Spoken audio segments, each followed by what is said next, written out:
Have you ever felt that you as a woman may not appear to measure up when you see incredible women in strong roles? You may be surprised when hearing from women in these positions and how we all share many of the same challenges. Thank you for joining us for the CEO Leading In podcast with Rebecca Jones as we share the journeys of women. Hello, I'm Rebecca Jones, your host of CEO Lead In. We are on an exploration together to discover more about the personal journeys of incredible women in both career and life. We all have paths to share that sometimes take incredible turns, deep resilience, and courage to navigate. My hopes are that the challenges shared here encourage women to take leaps of faith and growth when a journey feels too difficult or unachievable. There is great strength deep within each one of us. These stories are meant to share the ways strong women have taken their dreams to strive and thrive to new heights, despite their sometimes rocky paths, and found a way to lead in. I'm so excited to be here today with Brittany Hahn Games with the Games Group. How are you today, Brittany? I'm pretty good. Great. How about you? I'm wonderful. I want to hear about what you do every day. What does that look like? I think you have pretty interesting days and none are exactly the same. That is accurate. Yes. Well, I think the nature of our business is quite spontaneous. Real estate requires a spontaneity. You know, you kind of, my husband would say that when a client calls, when a client needs you, you drop everything. And sometimes the thing you're dropping was the 911 of the day. So I think you start off with your idea of a best week. For me, it's what are the things that have to be accomplished this week? And then what are the things that have to be accomplished today? And if I can get 80 or 90% of those things done, usually it's never in the order that we sought out to accomplish, which is a headache and it's, requires a lot of creativity. But yeah, we're all over the place. We have office days that turn into leaving at a moment's notice and running out to meet a client. I mean, just the nature of people calling and saying, can I see this house today? I'm just in town until tomorrow. All of that throws you for a loop because you're kind of constantly just waiting for the phone to ring to run to that next thing. Right. So yeah, it's a challenge on a given day. So let's talk a little bit about your childhood. Do you have a fun story you could share with us to just kind of break the ice? I closed down a preschool. Really? Oh, do tell. I was searching and thinking of trying to get a really meaningful story. Well, I'll side that with my mom taking me to the doctor after I closed down a preschool. And apparently what I had done was I was being dropped off. I had gone for a couple of weeks, and towards the middle of the day, she got a call to come and get me. I don't know. I mean, I think you only go for 2 or 3 hours, but into somehow halfway through, she was called to come and get me because I had barricaded myself. Those like cardboard bricks. Yes. I had taken all of the toys, and then I was pitching them at children who got close to me. So I had an inability to share was that problem. So she took me to a doctor because she thought that, maybe something was wrong with me. She felt that I was always talking. Once I started talking, my first word was hi at 10 months. And she'd always say, Brittany, can you please stop talking for just a little bit? And I would always say, apparently, but I have so much to say. Well, that's what I was thinking, right? When you said that. There was a lot going on. And so she took me to the doctor, and the doctor said some children, 20 mothers would not be enough. And the great news is she'll be a really difficult child, but she'll be an amazing adult. Right. And so I grew up listening to that story, which I felt was like, God, I better be pretty impressive when I become an adult, since I was obviously a difficult child. I would say you are. Some days. Well, but the thing is, too, did she see the potential in what that actually meant? I don't know. I mean, yes, I think she saw that she liked the fact that I was a natural born leader, that I wasn't going to be a follower, but I think that I made her uncomfortable a lot. Yeah. My dad is very outspoken, and I was a lot like him. My mom, I think just based on the time period that she grew up, there was that glass ceiling, and it was pretty low down, I think, in many ways. And women were not encouraged to do a lot.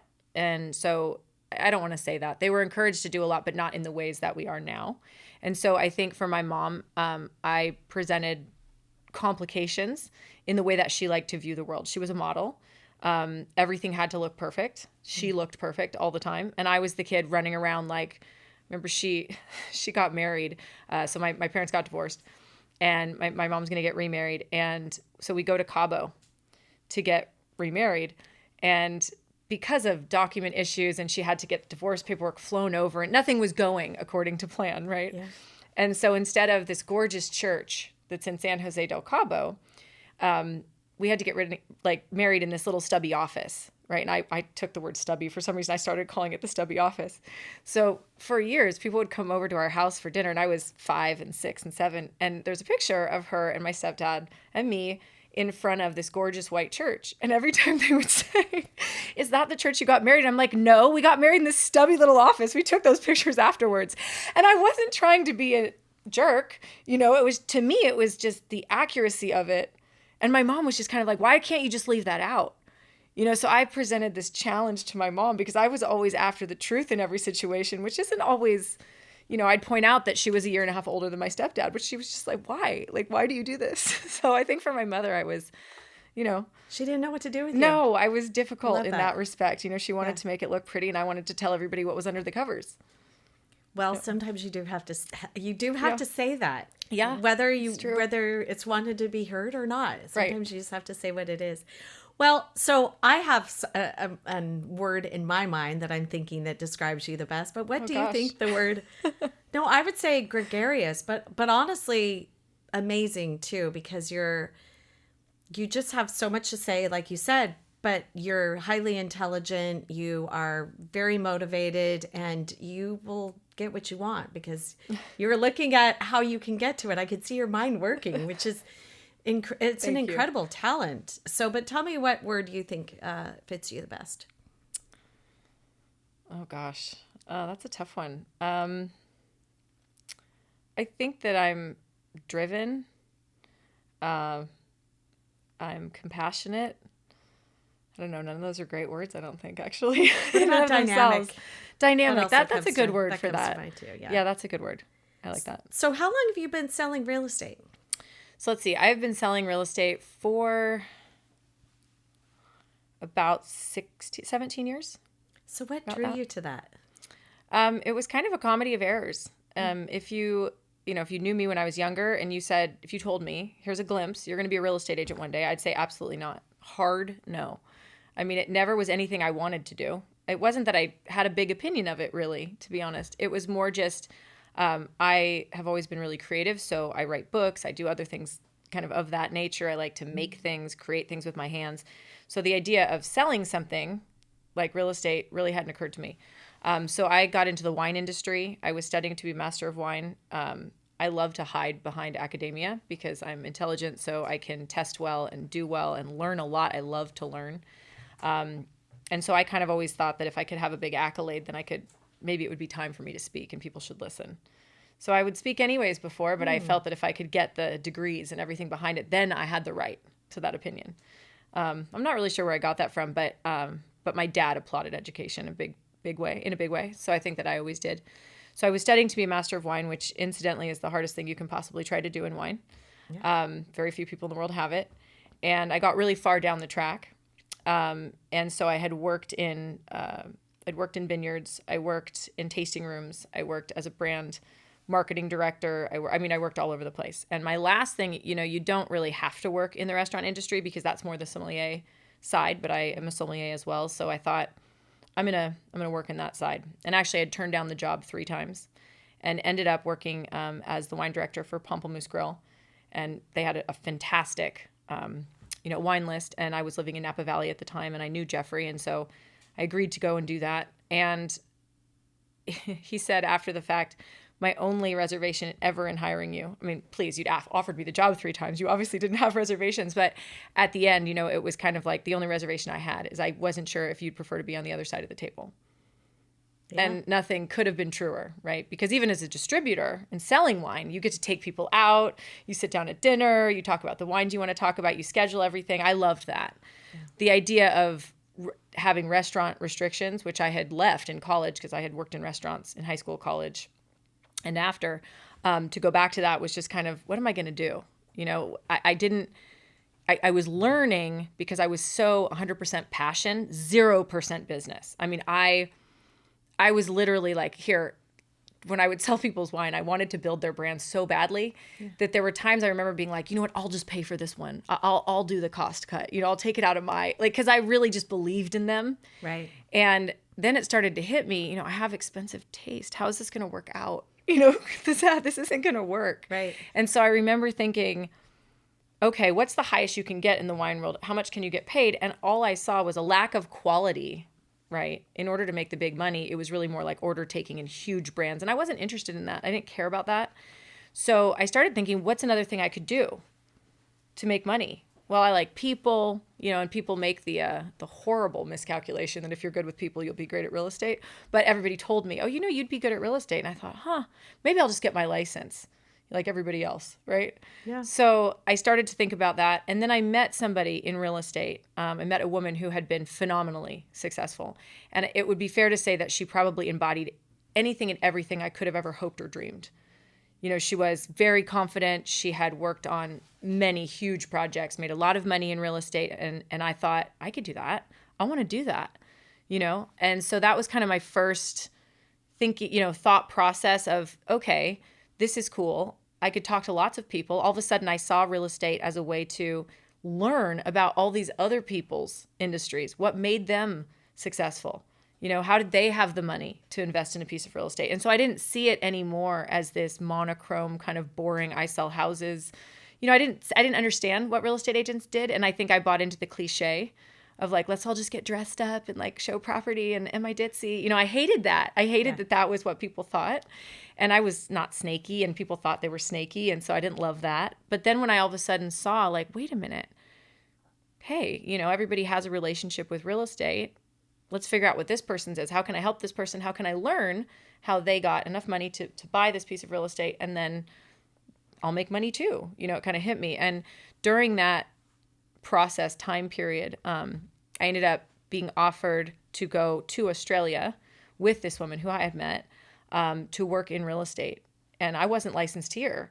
So to get licensed and to get my broker's license actually in Sydney, Australia, I was taking tests in Cabo on the beach and having this tutor that basically sends you everything you need. I got a work holiday visa like 6 months before I would never have been able to get a work holiday visa as a 29-year-old.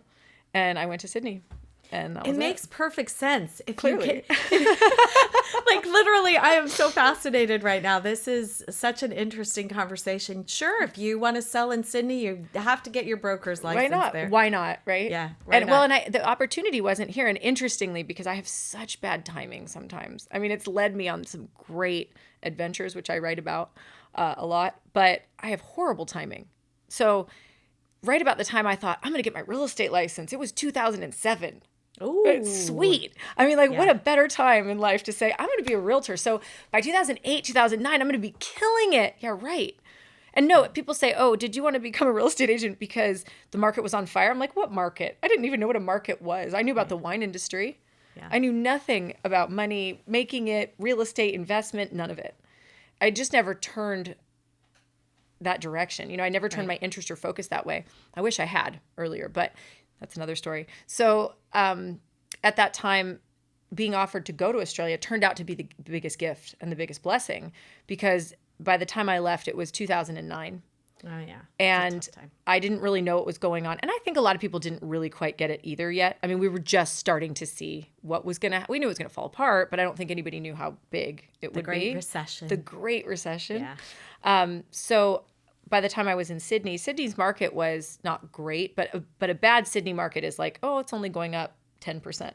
Right. Sydney is like, they are real estate centric people, and they eat, sleep, breathe real estate. And that is a market that's like being a stockbroker. I mean, there are not like, oh, my friend's sister's cousin kind of does real estate. They don't have that. Right. You know, you either go to an office every freaking day and get on the phones and like call, do, or you are not in that business. And it is highly competitive because there are no buyer's agents for the most part. There are some exceptions, but for the most part, you have to go get listings, and that's it. And so it's totally different. I'm so grateful that that's where I learned to do real estate, because I think I don't know if I could do it here. I really don't. Had I not learned there. Okay. Right. Yeah, had I not learned there. Because I think what I see here with people getting into real estate, it's not like the school there teaches you how to do it either. Just like the school here doesn't teach you how to be a real estate agent. But people here, I think that they there doesn't seem to be that funnel unless they go and they work for a top team. Yeah. Everybody says, oh, people love you. Okay, good. You're going to be rich. Oh, excellent. Sweet. I mean, people have no idea what it actually takes to go and do it. And I think you look at a lot of people who it took 5 to 10 years to understand how to go on a listing appointment and understand how to get somebody to say, here, give me the thing that probably is the most valuable thing you own. Trust me with it. Right. Let's go, right? Take my advice and let me tell you when it's not working, what we're supposed to do. Because it's really easy to walk in and say, yeah, totally. This price? Absolutely. You're right. And then the reductions and then they're come, wrong. And then you're like, guess what? I'm like every other agent. I have to Yeah. ask for a price reduction. Right. You know, so I think I learned too, because everything there is actually sold as an auction. So 90% of the properties. So you have to not only get the listing and listen to what the dream price is and what you're hoping to achieve, but you have to get that price reduced and realistic in 4 weeks' time before it goes to the auction floor. Otherwise, you will not have bidders.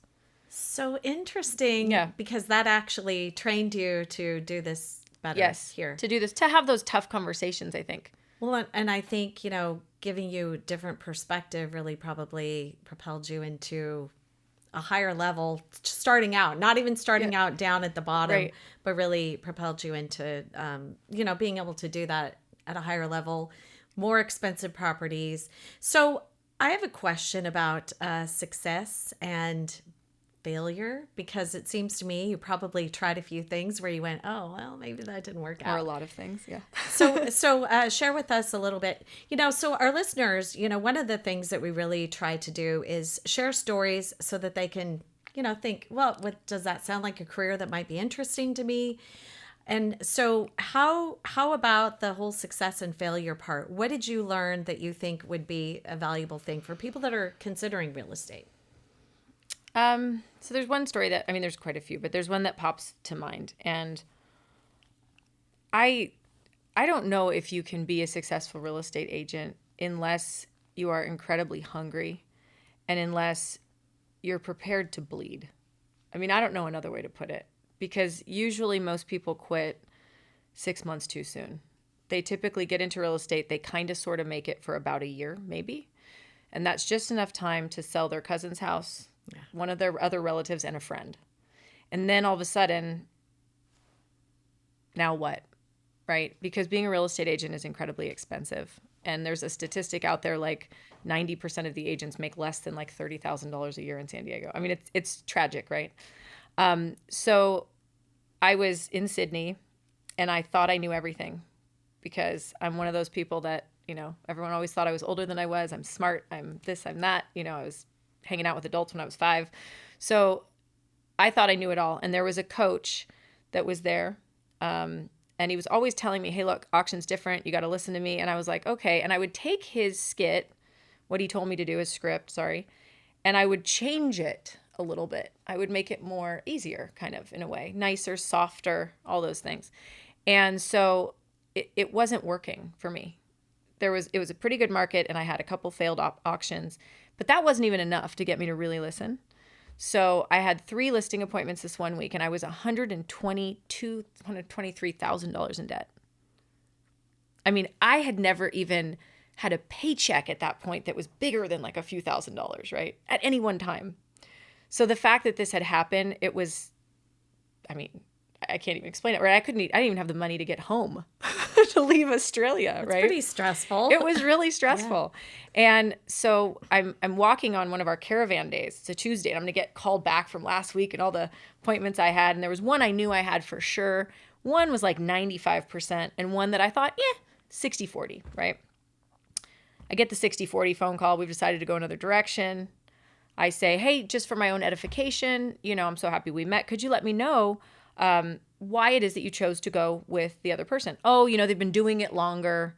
They're older than you. Okay, no problem, right? So then the next one, I'm pretty sure I got, 95%. They call, hey, it's really hard. We're going to go a different direction. And I said, do you mind if I ask? Now I'm kind of like, it's an uneasy feeling in my stomach, because I'd given it my all. Some people don't like me maybe, but we had gelled, I thought. We were vibing, right? Yeah. And so is there, something you could tell me? Well, no, you seem really nice, right?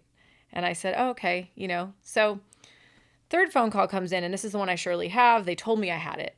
They call and they tell me I didn't get it. And not only did they tell me that I didn't get it, but they tell me that the person they would never have given it to because he was an absolute snake and they couldn't trust him was the guy they gave it to. Because this time when they said, you didn't get it, I said, who got it? And I won't say his name even though I'm not in Australia, but they said his name. And I said, I thought you said you couldn't trust him and that he was a snake. And they said, that's true. And I guess what we think is we need a snake to defend our house and get us the best price. And you're really nice. So they didn't want nice, they wanted fierce. Yes, they wanted You fierce. weren't fierce And I was yet. a baby, Okay. and I looked like a baby. I have a baby face. I look sweet and nice and all those things. And I thought, I can be mean. I was like a child having a tantrum. And so I started crying. I thought I was going to vomit. Like I was just so sick to my stomach, because now I had nobody in the pipeline, nothing else coming. And debt. And debt, like up to my eyeballs, right? And yeah. so I called my coach and I said, hey, and I was crying. I can't do this, I give up. I'm bad at real estate. I suck, all these things. And he said, look, first of all, go home and do whatever it is that you do. I'm like, Law and Order SVU. So he's like, go home and do whatever and don't answer the phone. Yeah. I said, why can't I answer the phone? He's like, you sound like shit. I don't know if I'm allowed to say that. You sound awful. People buy things from people who sound excited about life. You sound terrible. Go home. Don't pick up the phone. And courageous. Right. Not someone that's crying. Not somebody Yeah. that's like, Yeah. do you want me to talk about property? No. Yeah. So he said, come back tomorrow morning. And if you want, I'll make you a real estate agent. So I went back the next day and this is the point, I guess, to the answer of your question. I didn't care anymore about ego. I didn't care if I was going to get embarrassed. I cared nothing at all because all I needed to do in my mind was make enough money to pay back the debt, to get the hell out of Australia and go find a different career.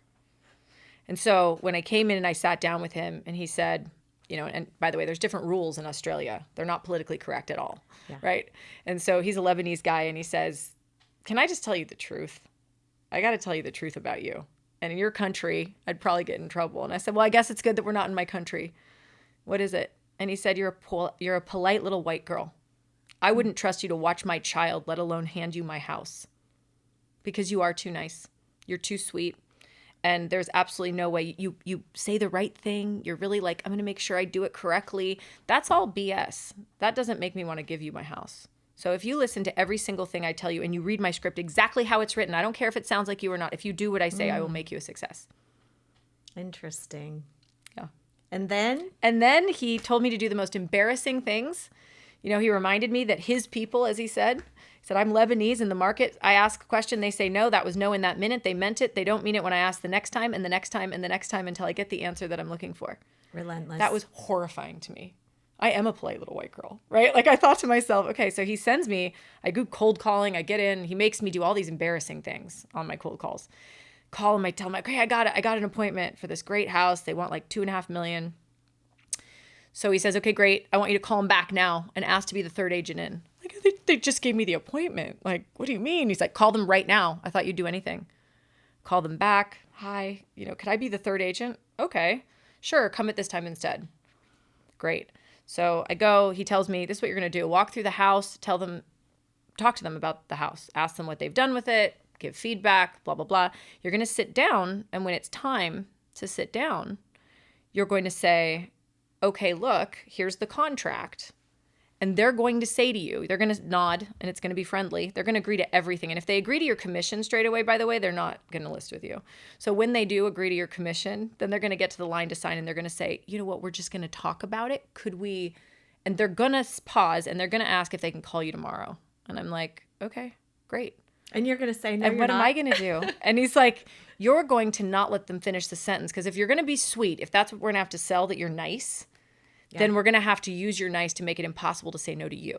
So when you get to the contract part and they say, we're just going to want to talk about it, say, oh my gosh, that would be great because my phone has been buzzing. I'm going to run to the car, do a couple callbacks, and then I'll be back in 15 minutes.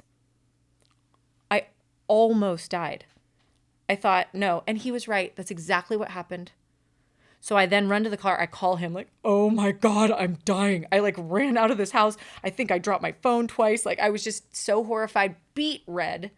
Now what am I going to do? And he's like, you're going to go back in and you're going to say, is there anything that I've shown you that's not as good as anybody else? Yada, yada, yada. And they're going to say no and all this. Then you're going to beg. You're going to say, I need this more than they do. I will do anything for you. I will kill for you.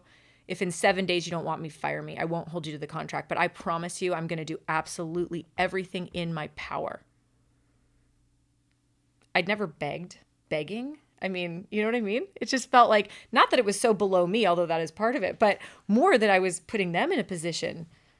Begging? I hate people who beg. But the last guy that begged to me was selling me a car I didn't want and I bought it. So different story. Anyhow, so I go and I beg. They give me the listing. And they didn't want to. And I sold it. I sold it in the first week. I sold it for right above asking, and all the neighbors cared about that. And I got a lot of listings after that. Well, I was going to say, then you got the referrals. And really, real estate is a lot about referrals. It's a lot about referrals. That's right. Yeah. And if someone thought you did a good job and fought for them and right, almost killed for them because you're willing to do anything. I was willing to embarrass myself in front of them. Yeah. Then they now know that they can, then they have the confidence to give it to you. Someone they else. do. That's what I realized. Yeah. And that was an interesting one, because I think what we see with people in real estate is people get into it and they think it's easy usually. I mean, and that's okay. Or they hear that it's hard, but they think it's hard for the wrong reasons. And so what ends up happening is they are really nice and they don't have somebody telling them what my coach was telling me. And money starts to run out and they keep losing it. And then when they do get the deals, it seems to be the commission is the only thing separating the deal. So of course everybody's hacking for their commission. So they end up giving away most of their commission, not making any money and hating it. So very interesting perspective. I have a question though. So you walk into a room of women that want to get into real estate. They don't know what they're doing. What would your advice be to them? I mean, like you've shared a lot, about how you got there. What would your takeaways be that you could articulate to women or other people that want to get into real estate? I would tell them to find a great team. I would say find a good team that suits you, that's like you, because teams have different vibes. Figure out who you are first. Figure out what you're good at. Don't try to be better at all the things you're not as good at. Look at what you're naturally good at. Go find a team that complements that and be willing to work incredibly hard and be willing to be paid not a lot and give away half of your commission to the team leader and do that. Get 5-10 deals under your belt. And when you've done that, figure out if it's something you like. But don't try to do it by yourself. It's just too complicated, honestly. It's too hard. So, role models. Who would you suggest for people to say, okay, that person is like a role model to me? And who did you have as a role model? Because it seemed to me like maybe your mom, but not sure about that. I don't know. I don't know if I thought about it exactly like that when I was a kid. There's a famous quote Lewis Carroll has in Alice in the Looking Glass. Cheshire Cat and Alice are speaking to each other, right? And something about Alice asking, which way should she go? And the Cheshire Cat says, it depends on where you want to go. Right. And she says, I don't know where. And he says, it doesn't really matter then. I spent a lot of my life not having any idea what I wanted. And so I was willing to get in the car and let somebody else drive and take control. And so by the time I figured out who I was and what I really wanted, it took me a long time to do that because I'd never really thought about it. So I think that that's one of the parts, right? So I looked up to books. I'm not really answering your question. I would say probably today, speakers have always been big for me. So Brené Brown today is someone who I absolutely love listening to. She's all about finding your courage and getting in the ring. Tony Robbins was somebody I really looked up to for a while. Still do, but that was somebody I read a lot. I loved The Fountainhead. I found books more than I think, and speakers were my role models. I think that was an interesting thing you said about getting in the car and someone else driving. Yeah. Why do you think you did that? I don't think that... Was it conscious or was it subconscious? It was subconscious. It was very subconscious because I'm kind of somebody who's up for most things. I like to try lots of things. I've always been that way. And so if somebody says, hey, let's go do this, right? Like, hey, let's go to Australia. You could be a real estate agent. I'm like, yeah, sweet. I'm in. I didn't have a husband. I didn't have kids. I had no reason not to. So why not, right? That's okay. You can live life like that for a while. It's a hard way to live life. For a while. But then how do you find balance? Right. Oh, I still haven't found that. One day, hopefully. Wait, you haven't? No. No, I have no balance. However, I'm working on it. I've been working on it for a long time. No, I mean, I have more balance now than I ever have. But I think part of the balance is figuring out what you really love to do.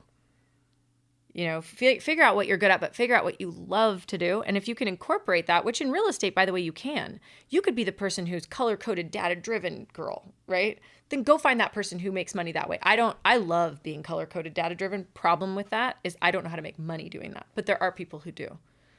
You know, so. Well, let's go back to the beginning, though, because truly you are a creative. Yes. In the core of who you are. Yes. But you figured out how to use your talents on something completely different. I mean, I would say completely different. Yeah. But it seems to me that you love doing it. I love a lot of it. I love being, I hate to say it's such a cliche, but I end up being people's therapist. And I sort of feel like I missed my calling being a therapist. So I speak to, I'm dealing with a lot of different, and I have for years, a client base has been women who either get divorced or women who have lost their spouse that have, for whatever reason, not been the one that was in charge of paying the bills, doing the banking, making the big decisions alone. And I'm not intimating that they were not successful or were not all of the things that they were not in charge of that one aspect. And so they feel very small, and yet they are very accomplished. They have made a lot of money, a lot of them, or have a lot of money, right, as a result of a life they lived with their partner as well and being a support. But now everyone thinks, oh, well, you have all the money in the world, so who cares? You know, you can't make a mistake. That's not how it feels, right? And it doesn't last forever if you don't make good decisions. Sure. And so part of it has been empowering women to say, hey, if I could do it, you can do it. Okay. So let's figure out what you like. I won't let you make a bad decision. So if you tell me you love this house that nobody ever loves, it's been on the market for 6 years, nobody wants to buy it, I'm probably going to try to talk you out of that. Unless it fits them. I mean, you know, I think your house has to fit you. It has to fit you. But there are things that if we're worried about money, depending, right? If you never have to work again, it's never going to matter. There's so much of it. Sure, buy that house. If you're trying to live on what you have and you would like to be able to invest a certain amount and be able to potentially, let's say you have to sell that house, we have to have that conversation. Right. Because people always say, I don't want to get in a bidding war. Yes, you do. You don't want to buy the house that nobody wants to buy. Right. Because when you go try to sell it, nobody's going to want to buy it then either. Guess what? Buy the house that 57 people want to buy. Because if you change your mind in escrow, you could probably turn around and sell it to 50 other people, right? Right. Do that. So, I mean, that's part of it, is getting people, women especially, encouraged about, like, I don't want to buy that thing. Yeah, you do. You want to buy the clothes and the car and everything else that other people hope for. Make real estate the same choice. Pick the thing that's intelligent as well, right? Because you can have both. I think you're right. I think you should be a therapist. I think there are a lot of women that are really afraid to take steps, absolutely, to empower themselves, and are so afraid because, and many of the women that I've actually spoken to have, and they don't always know it walking into the conversation, but a lot of times they're like, well, I guess maybe I was the biggest obstacle in my success, not even knowing it at the time when they were in their own way. We don't trust ourselves. Right. We second guess everything. Yeah. Well, I mean, I think, so I watch my sister, who I look up to, even though she's 7.5 years younger, but she's an amazing woman. And I watch her the way she parents my god babies, right? And so Penelope, her daughter, will say certain things. And the way that Natalie handles it, or the way that we're supposed to speak to Penelope, it's not about, you're so pretty, you're a little princess, yada, yada, right? It's always, I love the way that you figured that out. Mommy noticed how smart that was, how intelligent that is. Thank you for thinking about that. You seem like a very empathetic person. You're such a good friend. We did not grow up being spoken to like that. And I don't want to blame or whatever, right? I think there's so many benefits to being a woman, but intrinsically inside of us, if we do not do more, carry the load of the other stuff, right? It's all the footnote shit that we do that we don't get credit for, but that we're responsible for. So if we don't do that, have the career. And then, by the way, you better look phenomenal doing it. You better not gain weight. You better not do this. And get Botox and don't have frown lines. And then also, are you bikini ready? And why aren't you tan enough? That's impossible. And we do it to each other. It's sick, right? I mean, we can't help it. It does. I don't even mean to. I look at somebody disheveled and I'm like, all right, I mean, sweet. You thought that was a good way to show up? I can't help it. The minute I hear that thought in my head, I think, bad, Brittany, stop it. But it's so ingrained in us. And so we're all perfectionists. We're so afraid of making the wrong decision. Men, I love men. I have no stigma. I mean, we could have a whole show about what I think about men because they're great in so many ways. But you look at little boys and they're like, I'm doing this. I'm doing that. You're like, oh, were you worried? You interview guys. Were you worried you're going to fail? What? Huh? Right. I mean, yeah, they have fear of failure, but they get over it like this because if they fall down, if they didn't look perfect that day, nobody cared. And if they didn't get to pick up the kids on time, nobody cared. Somebody else was picking them up. For the most part, and I know I'm generalizing here, for the most part, No, you're right. the responsibility of life and function did not rely on them. And by the way, what's for dinner? It's whatever you put in the oven, Right? honey. Yeah. I mean, my husband, I wish he'd let me cook more. Honestly, I love to cook. And he's always like, no, I don't want you to spend time in the kitchen. Hang out with me. And I think, dude, where did you come from? I mean, I feel lucky every day. But I mean, where did you come from? That is not the normal experience. Right. Yeah. Right. So, I mean, I'm in charge of our dogs. I don't even know what it would be like to have kids. I listen to people like you and some of the other CEOs that have been on here, and they're talking about 3 children and their career. And I'm like, you're what? I just have 2. I mean, yeah. I don't care. I mean, I have 2 dogs. Yeah. You know, like, I don't even know. I mean, my sister tells me all the time, she's like, you will figure it out. It'll be fine. And you know, that's, that is true. You will figure it out. And you know what? That I think is the big takeaway for a lot of women, that they're afraid to figure it out because maybe it doesn't fit to the airbrushed magazine and the this and the that. It really, you do figure it out. And we're all going to have our different path. It's going to look uniquely different for each one of us. And I think you are amazing. Oh, thank you. I think you're amazing. Well, thank You're you. a mayor. Oh my God. I don't even know what that would be like. See, but we all have our unique path that we're supposed to take. And you know what? We all contribute. We're all part of society. And again, you know, women need to try things to find what they're passionate about. Yeah. And I'm glad that you did that, even though it was completely different, which I would love to see the things that you actually make, because I think when you have that creative gift, I mean, people like me, I don't really have that. So I don't really know what that's like. So, you know, we can all be in awe of one another, but I do want to talk about one last thing. Sure. I want to hit on it kind of quickly, but Mean Girls, what do you have to say about all that? Mean Girls just in general. Yeah. Yeah, you know, I've been guilty of being a mean girl, mostly in my head. I'm mostly not a mean girl towards people, but the mean girl thing is so bad. We need to break it, you know, because there are so many women that I look at and I see the potential in them, and I absolutely want to watch them reach their potential. And those are the easy ones, right? The ones that are younger than you, that are aspiring, and you think, yes, I want to help you. This is amazing. That's easy. You don't have any mean girl traits towards that. You want to be like, come here, let me take you under my wing and help you, right? And it's the people that are your peers and the people who have done it, right, that you look at and think to yourself like, oh, okay, like nice move there, or this, you know, there's a judgment that just comes out, and it really comes from your deepest insecurity that you don't measure up, that you don't fit in, that you don't belong there. I mean, half the time when somebody's, you're amazing or this or that, I'm like, who in the hell are they talking about? You know, like I don't think I have anything figured out on most days. And then every once in a while I have to like look at my resume or like put something together and go, I have done a lot. Wow. Okay.